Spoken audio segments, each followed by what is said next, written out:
Definition को पूरी तरीके से क्लियर करने के बाद में एक दो कंसेप्ट की और चीज़ है, उसको और आपको समझना बहुत जरूरी है। कौन सी?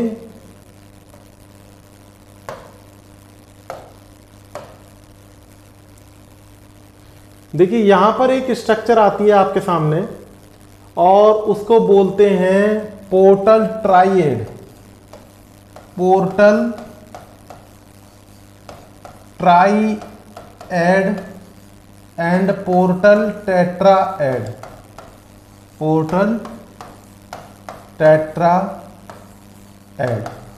पोर्टल ट्राइएड, ट्राइएड के अंदर आपके सामने आएगा 3, ट्राई का मतलब 3। फर्स्ट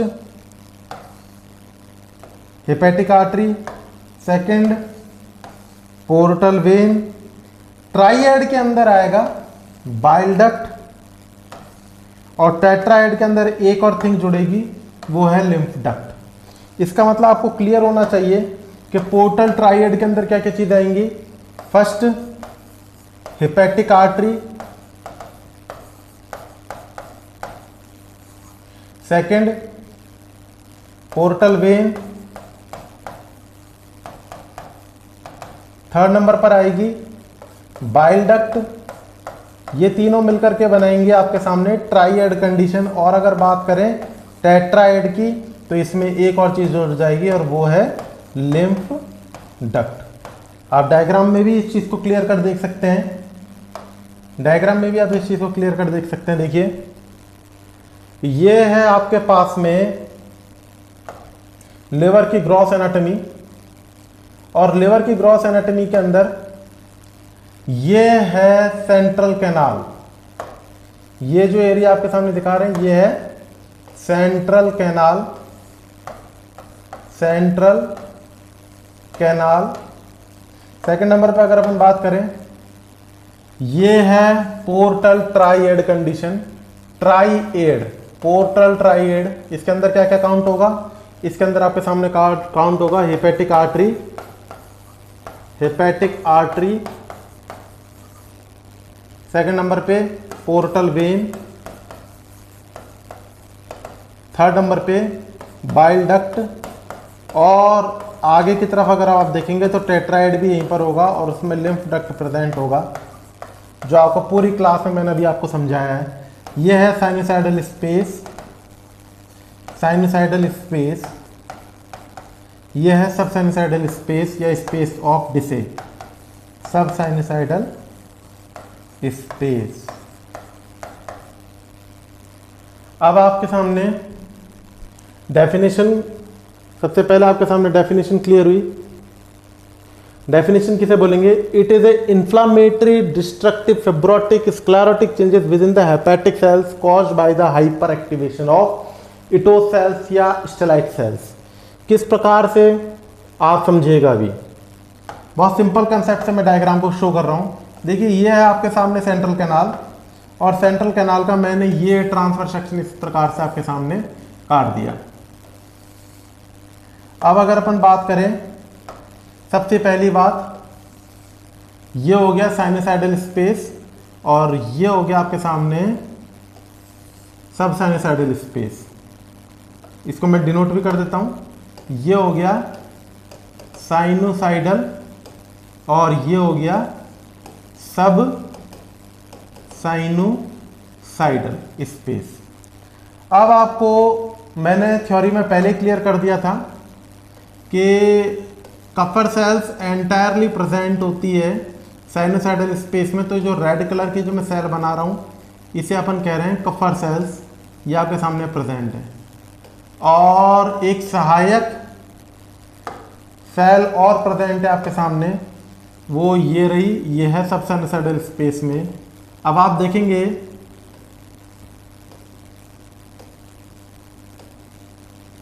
कि जब caused bye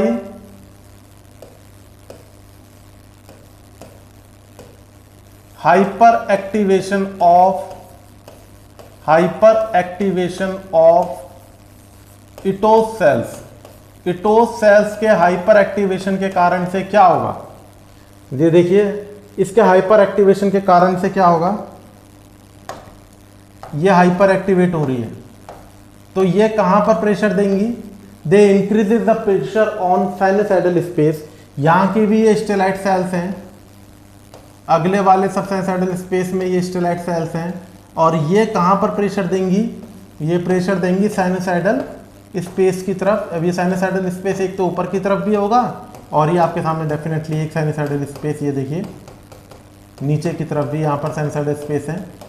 and continuously pressure increase होने के कारण से साइनोसाइडल स्पेस के अंदर ऑब्स्ट्रक्शन पैदा होगा। मैं आपको ये बताने की कोशिश कर रहा हूँ। देखिए आपके सामने ऑब्स्ट्रक्शन पैदा हो रहा है, ये हाइपर एक्टिवेट हो रही है, अब ये हाइपर एक्टिवेट हो रही है, ये आपके सामने हाइपर एक्टिवेट हो रही है, ये हाइपर एक्टिवेट हो रही है। अब इस कंडीशन में क्या हो रहा है, इस कंडीशन में आपके सामने देख रहे हैं आप कि जो ये साइनोसाइडल स्पेस है ये नैरोड हो रहा है, ऑब्स्ट्रक्टेड हो रहा है। ये आपके सामने देखिएगा, ये आपके सामने साइनोसाइडल स्पेस ऑब्स्ट्रक्टेड हो रहा है। क्यों? क्योंकि यहाँ पर कॉन्टिन्यूसली स्टेलाइट्स या ईटो सेल्स हाइपर एक्टिवेट हो रही है। इस चीज़ को अपन लिख देते हैं ताकि आपको समझ में आ जाए। Caused by hyper activation of Ito cells या स्टेलाइट सेल्स,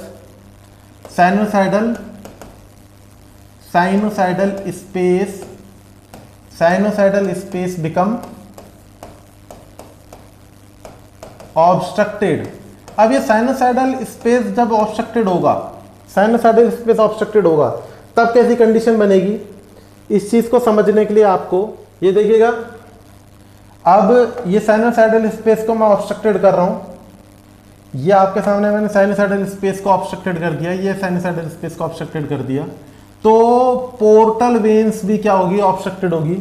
और पोर्टल वेन के अंदर जो ब्लड है, ये ब्लड है, पोर्टल वेन्स के अंदर जो ब्लड है ये क्या होगा, इकट्ठा होने लग जाएगा। इस कंडीशन को बोलेंगे आप पोर्टल वेन हाइपरटेंशन।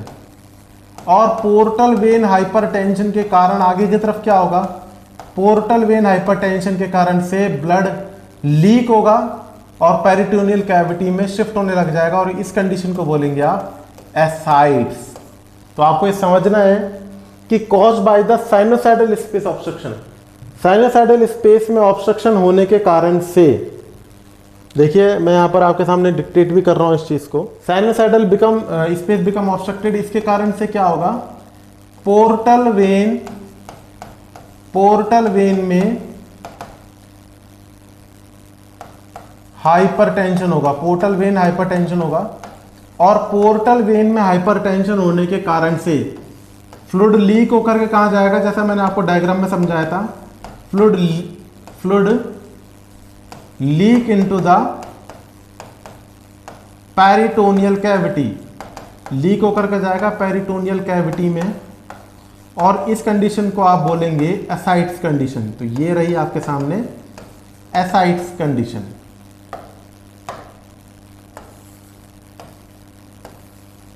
अब आपसे अगर यहां पर इंटरवेंशन की बात कर ली जाए कि प्रायोरिटी असेसमेंट क्या होगा साइट्स का, प्रायोरिटी असेसमेंट क्वेश्चन कई बार आता है कि साइट्स का प्रायोरिटी असेसमेंट क्या होगा, बॉडी टेम्परेचर चेक करेंगे, यूरिन आउटपुट चेक करेंगे, बॉडी वेट चेक करेंगे।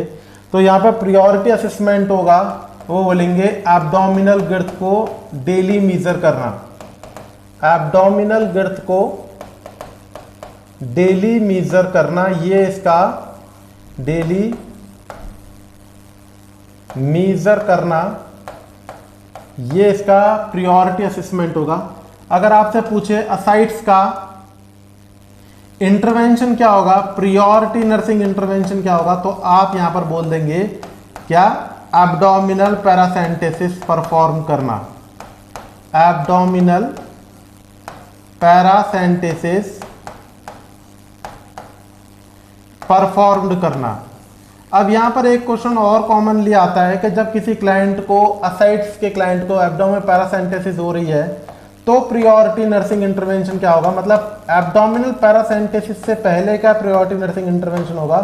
तो आप यहां पर आंसर देंगे, क्वेश्चन की फॉर्म है just void before procedure, just void before procedure. क्यों? क्योंकि अगर हल्का सा भी ब्लैडर डिस्टेंडेड रहा तो एब्डोमिनल पैरासेंटेसिस में जो कैथेटर को आप इंसर्ट करेंगे उसके कारण से ब्लैडर इंजरी हो सकती है।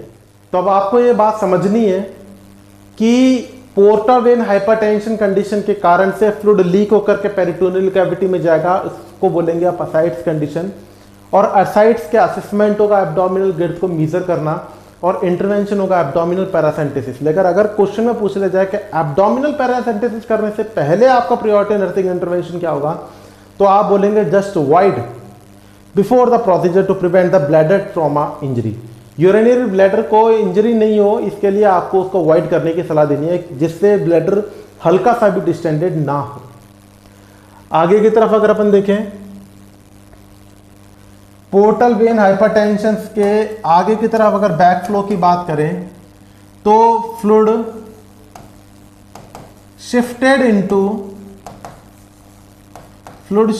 इनटू द स्प्लीन, और इस कंडीशन को आप बोलेंगे स्प्लीनोमेगैली। इस क्लाइंट में स्प्लीनोमेगैली देखने को मिलेगा, and same vice versa condition इस क्लाइंट में इसोफेजियल वेरिएसिस भी बैक फ्लो के कारण से देखने को, इसोफेजियल वेरिएसिस भी आपको देखने को मिलेगा। अगर आपसे पूछे कि यहां पर इंटरवेंशन क्या होगा, तो यहां पर आपको बोलना है नेसोगैस्ट्रिक डिकम्प्रेशन करवाएंगे, संग में सिंक्सटेकन ब्लैकमोर ट्यूब यूज करेंगे, सिंक्सटेकन ब्लैकमोर ट्यूब यूज करेंगे।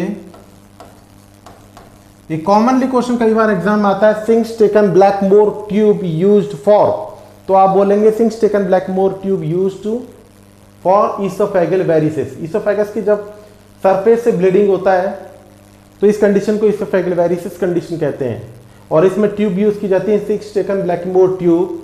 और यहाँ पर वैसो कंस्ट्रिक्शन के तरीके से पिट्रेसिन भी एडमिस कर सकते हैं ब्लीडिंग को रोकने के लिए, पिट्रेसिन। आपको यहाँ पर साइन सिम्टम्स भी क्लियर हो रहे हैं, एंड संग में इंटरवेंशन भी आपके सामने यहाँ पर क्लियर हो रहा है। नेक्स्ट नंबर पे आपके पास में आराम से समझने हैं सारे टॉपिक्स आपको। नेक्स्ट नंबर पे आपके सामने hepato renal syndrome. Hepato renal syndrome liver cirrhosis के क्लाइंट में आपको देखने को मिलेगा। किस प्रकार से, तो ये आपको बहुत सिंपल तरीके से समझना है कि जब लिवर सिरोसिस होगा तो लिवर सिरोसिस कंडीशन के कारण से लिवर ऑब्स्ट्रक्टेड होगा, और जब लिवर ऑब्स्ट्रक्टेड होगा तो ब्लड का शंटिंग होगा, ब्लड डायरेक्ट पोर्टल सर्कुलेशन की जगह सिस्टमिक सर्कुलेशन में जाने लग जाएगा, और इसे बोलेंगे आप हेपेटोपोर्टल शंटिंग, हेपेटोपोर्टल शंटिंग। और फाइनली इसकी वजह से फर्दर कंडीशन में आपको वैजो कंस्ट्रिक्शन देखने को मिलेगा, एंड वैजो कंस्ट्रिक्शन होने की वजह से ग्लोमेरुलस फिल्ट्रेशन रेट घट जाएगी। कैसे, आपको पता है कि जब वैजो कंस्ट्रिक्शन होगा तो किडनी की तरफ, रीनल की तरफ ब्लड सप्लाई डेफिनेटली क्या हो जाएगी, घट जाएगी। और जब रीनल की तरफ ब्लड सप्लाई घट जाएगी तो फाइनली क्या होगा, फाइनली ग्लोमेरुलस फिल्ट्रेशन रेट घटेगी, और आप देखेंगे इस क्लाइंट में blood urea nitrogenous waste increase हो जाएगा, क्रिएटिनिन वैल्यू बढ़ जाएगा। इसका मतलब इस क्लाइंट में एक्यूट रीनल फेलियर जैसे चांसेस भी देखने को मिलेंगे। इसका मतलब जब किसी क्लाइंट का लिवर खराब हो रहा है तो वो किसके ऊपर लीड कर रहा है, रीनल के ऊपर लीड कर रहा है, और इस कंडीशन को आप बोलेंगे हेपेटोरीनल सिंड्रोम। लिवर सिरोसिस कंडीशन में लिवर ऑब्स्ट्रक्टेड हुआ, ब्लड जाना चाहिए था पोर्टल वेन के थ्रू लिवर में न जाकर डायरेक्ट सिस्टमिक सर्कुलेशन में गया, वैसोकंस्ट्रिक्शन इफेक्ट हुआ, जिसके कारण से रीनल की तरफ ब्लड सप्लाई घटी, ग्लोमेरुलर फिल्ट्रेशन रेट घटी, और जिसके कारण से मेटाबॉलिक वेस्ट का रिटेंशन होना शुरू हुआ। इसका मतलब ब्लड यूरिया नाइट्रोजनस वेस्ट बढ़े, क्रिएटिनिन बढ़ा। आपको ये वाली बात को थोड़ा सा समझना है, और इस कंडीशन को आपने हेपेटोरीनल सिंड्रोम बोला। आगे की तरफ देखें, अगर ग्लोमेरुलर फिल्ट्रेशन रेट घटेगी तो आपको ये ध्यान रखना है एल्डोस्टेरोन का वैल्यूएशन भी बढ़ेगा, कंपेंसेटरी मैकेनिज्म के थ्रू एंटीडायूरेटिक हार्मोन का वैल्यूएशन भी बढ़ेगा। आगे की तरफ अगर अपन देखें, नेक्स्ट है आपके पास में लिवर का कार्य आपको ध्यान रखना है, लिवर का मेन कार्य है डिटॉक्सिफिकेशन। डिटॉक्सिफिकेशन इसका मेन कार्य होता है, डिटॉक्सिफिकेशन। अब लिवर खराब हो गया, अब लिवर खराब हो गया तो डिटॉक्सिफिकेशन भी नहीं हो पाएगा। अब डिटॉक्सिफिकेशन नहीं हो पाएगा। मैं एक कॉमन उदाहरण ले लेता हूं कि गैस्ट्रो इंटेस्टाइनल ट्रैक्ट से मेटाबॉलिक वेस्ट बनता है और उस मेटाबॉलिक वेस्ट का नाम है अमोनिया। प्रोटीन के मेटाबॉलिज्म से क्या बना आपके सामने, अमोनिया बना। अब ये डिटॉक्सिफिकेशन कहां पर होगा, लिवर में होगा और अमोनिया के डिटॉक्सिफिकेशन से बनेगा यूरिया और यह साइकिल कहलाता है यूरिया साइकिल। यह साइकिल कहलाएगा यूरिया साइकिल।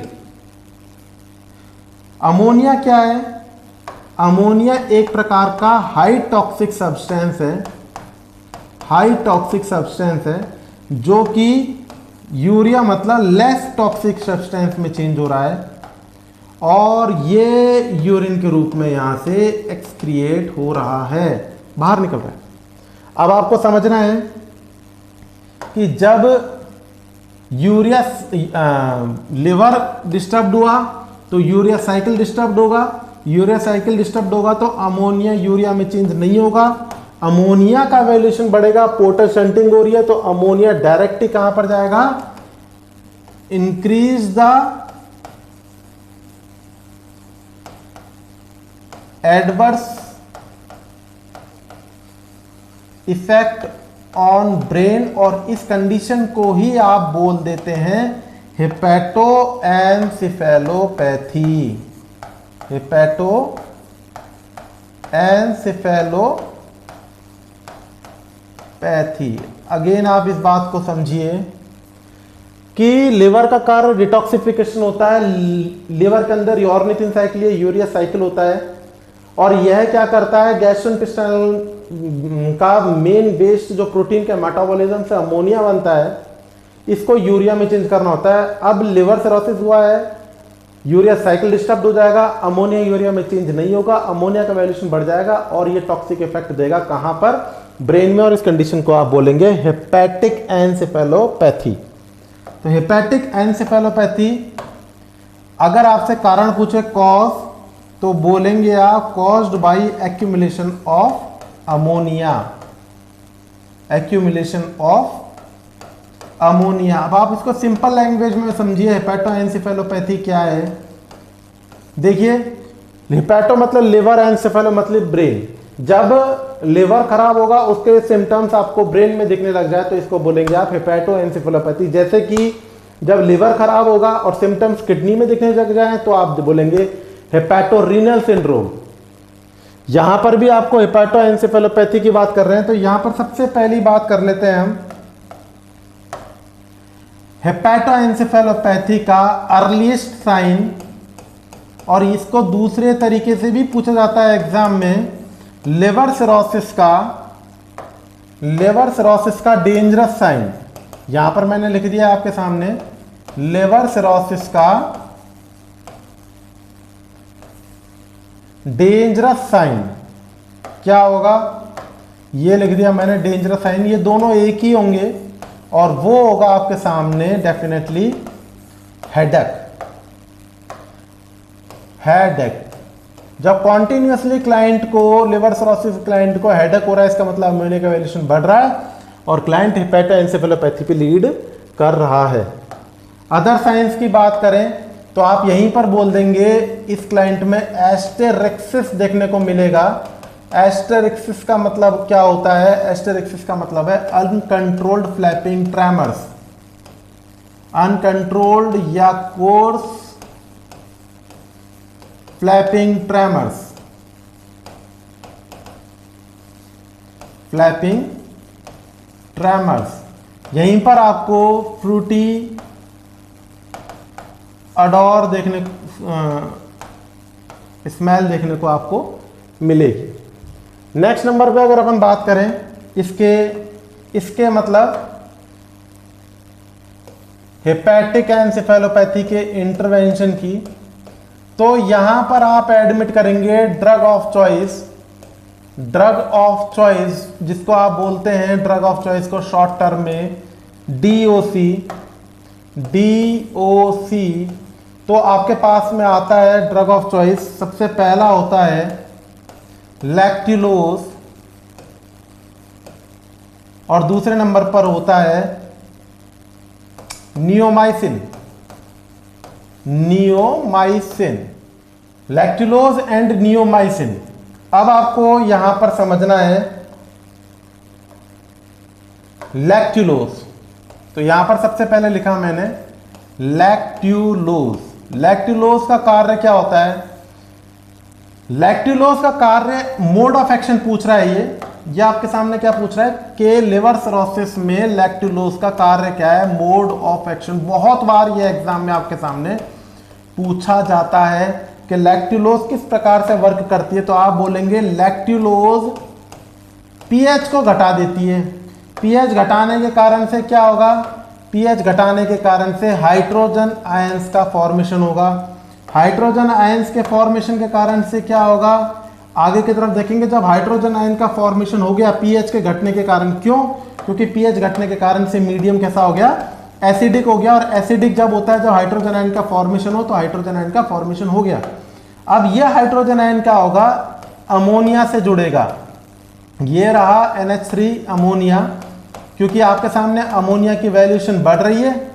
यहां पर आपके सामने अमोनिया की वैल्यूएशन ही तो क्लियर कट बढ़ रही है। देखिए अमोनिया की वैल्यूएशन आपके सामने बढ़ रही है, तो अमोनिया की वैल्यूएशन को आपको घटाना आपके लिए मेन कार्य है। तो यहां पर आपने क्या किया? अमोनिया की वैल्यूएशन बढ़ी, तो ये जो एक्स्ट्रा जो हाइड्रोजन आयन फॉर्मेशन हुए थे ये इस प्रकार से जुड़ गए। और अमोनिया जब हाइड्रोजन आयनों से जुड़ेंगे तो एक प्रकार के स्पेशल आयन बनाएंगे और इसको बोलेंगे आप अमोनियम आयन। Ammonium ion. और ये जो अमोनियम आयन है यह होती है mainly excretory form. Excretory form होती है अमोनियम आयन, ना कि ammonia. Ammonia not excretory form, not excretory form in urine. Urine के अंदर अमोनिया नहीं निकल सकता, अमोनियम आयन निकल सकते हैं और अमोनियम आयन बनने के बाद में इजीली यूरिन के रूप में बाहर निकल जाएंगे। तो आपसे अगर पूछे कि लैक्टुलोज का कार्य क्या होता है, मोड ऑफ एक्शन क्या होता है, तो आपको बोलना है कि लैक्टुलोज का कार्य होता है अमोनियम आयन का फॉर्मेशन के लिए एसिडिक मीडियम को एसिडिक बनाना, हाइड्रोजन आयन का फॉर्मेशन करना, जिसके कारण से अमोनिया हाइड्रोजन आयन के संग में ज्वाइन अप कर जाए। सेकंड नंबर पे जो ड्रग है वो है आपके सामने नियोमाइसिन। तो ये रही आपके सामने नियोमाइसिन। नियोमाइसिन, देखिए नियोमाइसिन के मोड ऑफ एक्शन को समझने के लिए आपको मोड ऑफ एक्शन, नियोमाइसिन के मोड ऑफ एक्शन को समझने के लिए नियोमाइसिन का नॉर्मल वर्क देखिए। नॉर्मली क्या होता है कि प्रोटीन के मेटाबॉलिज्म से, प्रोटीन के मेटाबॉलिज्म के लिए अपन के पास में अमोनिया बनता है और इसके लिए अपन के पास में एक इंटेस्टाइनल फ्लोरा प्रेजेंट होता है। इंटेस्टाइनल फ्लोरा प्रेजेंट होता है जो कि मेटाबॉलिक वेस्ट को बनाता है और आगे की तरफ अमोनिया यूरिया में चेंज होता है, बॉडी से बाहर निकल जाता है। तो यहां पर इंटेस्टाइनल फ्लोरा क्या कार्य कर रहा है? अमोनिया का फॉर्मेशन कर रहा है। इसका मतलब जो ये नियोमाइसिन है ये इनहिबिट करता है। किसको इनहिबिट करेगा? इनहिबिट का मतलब रोकना, इनहिबिट करता है इंटेस्टाइनल फ्लोरा को। इंटेस्टाइनल फ्लोरा को इनहिबिट करता है, जिसके कारण से अमोनिया का प्रोडक्शन ही नहीं हो पाता है। तो आपको थोड़ा सा बात को समझना है। फाइनली अगर मैं आपसे यहां पर समझाने की कोशिश करूं कि देखिए ये तो रहा आपके पास में प्रोटीन और ये रहा मेटाबॉलिज्म से बना अमोनिया। अब आपको इसका मोड ऑफ एक्शन समझाने की कोशिश करा जाए, कैसे होगा? तो यहां पर आपको देना है neomycin.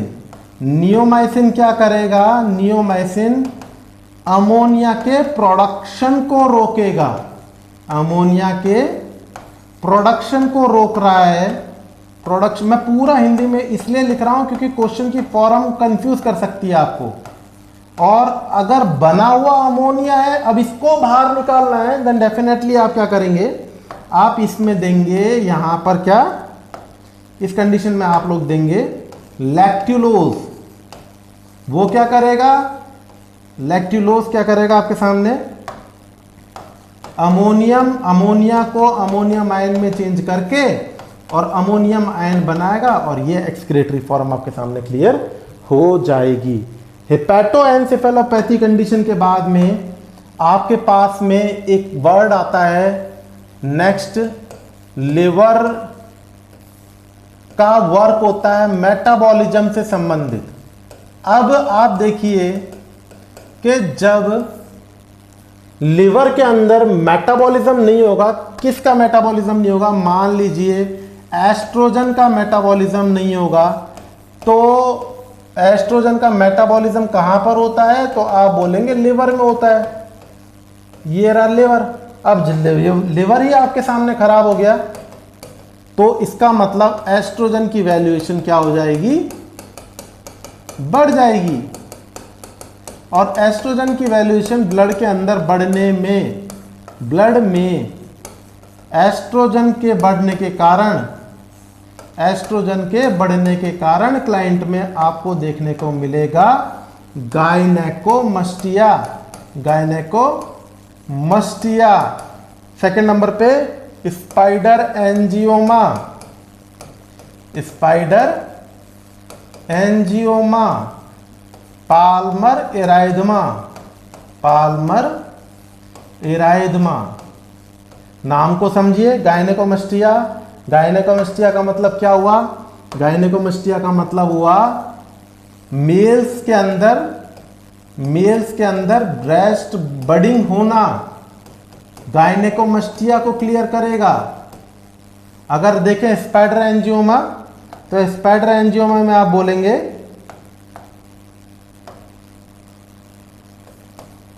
Chest, trunk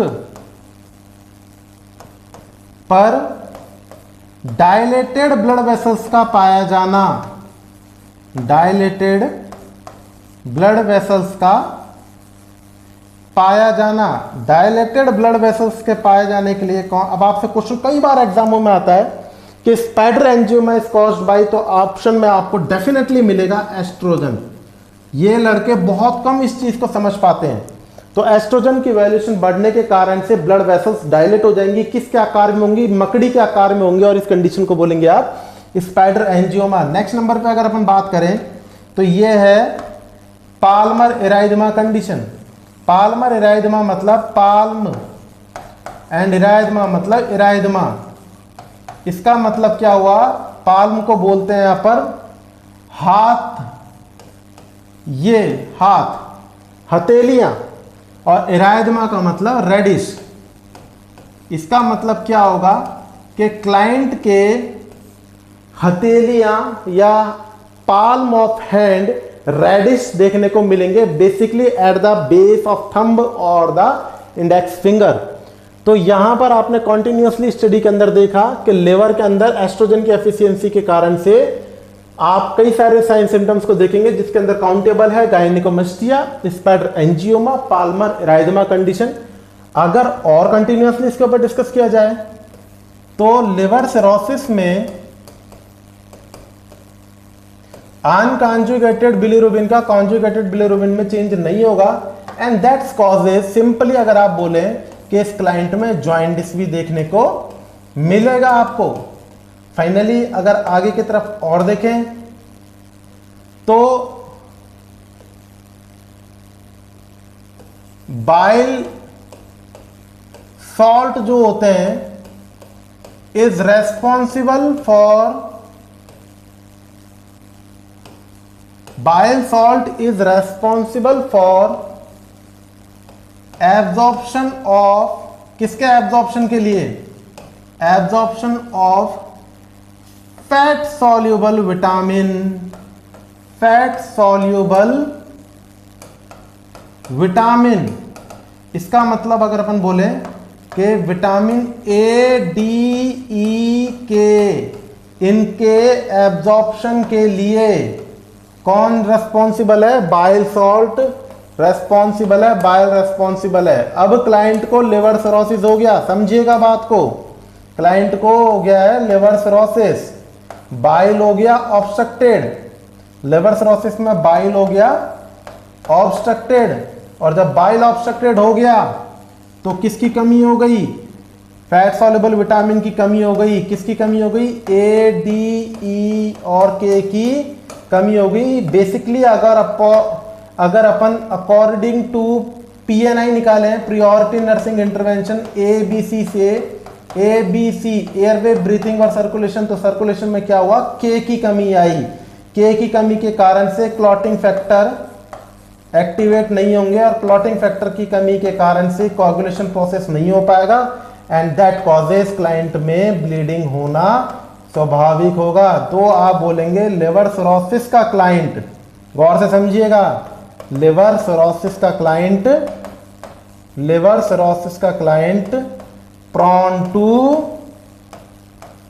to bleeding. क्यों ब्लीडिंग के लिए प्रोन रहेगा? आप समझ चुके होंगे, caused by the lack of vitamin K, vitamin K की कमी के कारण से कोआगुलेशन फैक्टर एक्टिवेट नहीं हो पाएंगे, और आप बोलेंगे कि क्लाइंट में ब्लीडिंग होगा। थ्रोम्बोसाइटोपिनिया भी यहाँ पर आपको देखने को मिलेगा, थ्रोम्बोसाइटोपिनिया और DIC, डाइसेमिनेटेड इंट्रावेस्कुलर कोएगुलोपैथी। लास्ट अगर अपन देखें, हेपेटो पल्मोनरी सिंड्रोम, मतलब जब किसी क्लाइंट को लिवर सिरोसिस हुआ तो लिवर सिरोसिस की कंडीशन के कारण से नाइट्रस ऑक्साइड रिलीज होगा, एंड दैट कॉजेस, आप सोच सकते हैं, ब्लड वेसल्स क्या हो जाएगा? Become dilated, blood vessels become more to more dilated, और ब्लड वेसल्स डायलेट होने के कारण से विद इन लंग्स की बात करें तो क्या होगा? इनएडिक्वेट वेंटिलेशन होगा, और इनएडिक्वेट वेंटिलेशन की कंडीशन में जब वेंटिलेशन पूरा नहीं हो पाएगा तो क्लाइंट में क्या होगा? क्लाइंट में हाइपोक्सिया होगा, ऑक्सीजन की कमी होगी, और हाइपरकैपनिया होगा, CO2 की वृद्धि होगी। कहाँ पर? ब्लड के अंदर। तो ये किस में अंदर देखने को मिलेगा आपको? ब्लड के अंदर। इसका मतलब इस क्लाइंट को हाइपोक्सिया होगा और हाइपरकैपनिया होगा, हाइपरकैपनिया होगा, और इस कंडीशन को बोलेंगे आप फाइनली ऑर्थोडिक्सिया। ऑर्थोडिक्सिया, ऑर्थो का मतलब, ऑर्थो मतलब बैठी हुई कंडीशन में, एंड डिक्सिया, डिक्सिया का मतलब डीऑक्सीजनेशन, मतलब क्लाइंट में बैठ करके ऑक्सीजन की कमी आना शुरू हो जाएगी। इस कंडीशन को बोलेंगे आप ऑर्थियोडिक्सिया। फाइनली अगर अपन यहाँ पर बात करें साइन सिम्टम्स को, अगर एक बार में अपन यहाँ पर लिखने की कोशिश करें, साइन सिम्टम जो भी अपन ने इतने सारे समझे, अगर उनको हम एक जगह पर इस प्रकार से लिखने की कोशिश करें तो पहले नंबर पे आप सिस्टम से लिखते चलें जिस प्रकार से आप समझे। Portal vein hypertension, portal vein hypertension, अब इसमें रेशनल नहीं लिखूंगा, डायरेक्ट लिखता चलूंगा, पोर्टल वेन हाइपरटेंशन। दूसरे नंबर पे असाइड्स, तीसरे नंबर पर ईसोफेजियल वेरिएसेस, ईसोफेजियल वेरिएसेस। फोर्थ नंबर पे BUN इंक्रीज्ड, 5th नंबर पे क्रिएटिनिन इंक्रीज्ड। 6th नंबर पे aldosterone compensatory increased. ADH increased. 8th number पे हाइपोएल्ब्यूमिनेमिया, हाइपोएल्ब्यूमिनेमिया, ये आपको कोई खास चीज नहीं है, वैसे मैंने बताया नहीं था, रेशनल आपको सिंपल तरीके से समझ लेना है। लिवर एक मशीन होती है जो प्लाज्मा प्रोटीन का मैन्युफैक्चर करता है, प्लाज्मा प्रोटीन का मैन्युफैक्चरिंग करता है। तो लिवर के द्वारा जब लिवर ही खराब हो गया, ये आपके सामने लिवर खराब हो गया, तो प्लाज्मा प्रोटीन्स नहीं बनेगी। इसका मतलब इस क्लाइंट में एल्ब्यूमिन में क्या होगी, कमी होगी। अब 9वें नंबर पे इफेक्टिव ब्लड वॉल्यूम में भी क्या होगी, कमी होगी। 10th नंबर पे इस क्लाइंट को जॉइंडिस देखने को मिलेगा। डर्मेटोलॉजिकल फाइंडिंग्स की बात करें अगर अपन, तो इस क्लाइंट में स्पाइडर एंजियोमा देखने को मिलेगा, पाल्मर इराइदमा देखने को मिलेगा,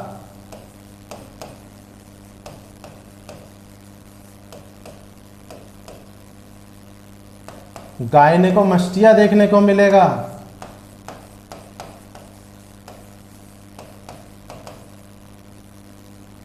इस क्लाइंट के अंदर फ्रूटी अडॉर देखने को मिलेगी। इस क्लाइंट के अंदर एस्टेरिक्सिस देखने को मिलेगा।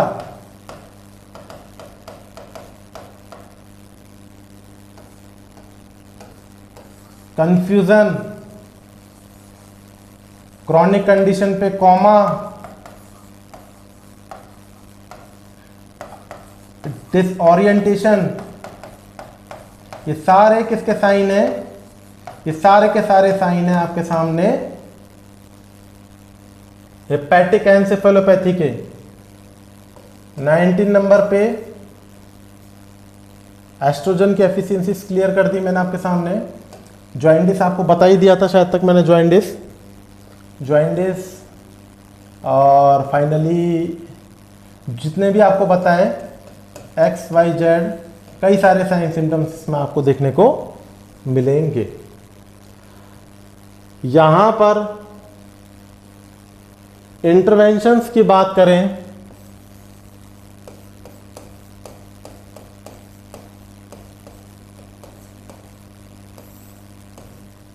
तो फर्स्ट नंबर पर क्लियर आपको इंटरवेंशन सारे बता रखे हैं मैंने।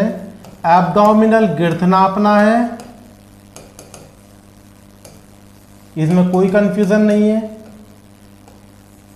प्रियोरिटी नर्सिंग इंटरवेंशन की बात करें, क्लॉटिंग फैक्टर डिफेक्ट को ट्रीट करने के लिए ADE एडमिट करना है, बेसिकली क्या एडमिट करना है आपको, के एडमिट करना है। 3rd नंबर पे नेजोगैस्ट्रिक डिकम्प्रेशन करना है, पिट्रेसिन एडमिट करनी है, और वैसोकंस्ट्रिक्शन इंड्यूस करने के लिए, ब्लीडिंग को रोकने के लिए पिट्रेसिन एडमिट करनी है। 4th नंबर पे सिंक्सटेकन ब्लैकीमोर ट्यूब एडमिट करनी है, सिंक्सटेकन ब्लैकमोर ट्यूब एडमिट करनी है। इलेक्ट्रोलाइट्स को करेक्शन करना है, इलेक्ट्रोलाइट्स को करेक्शन करना है।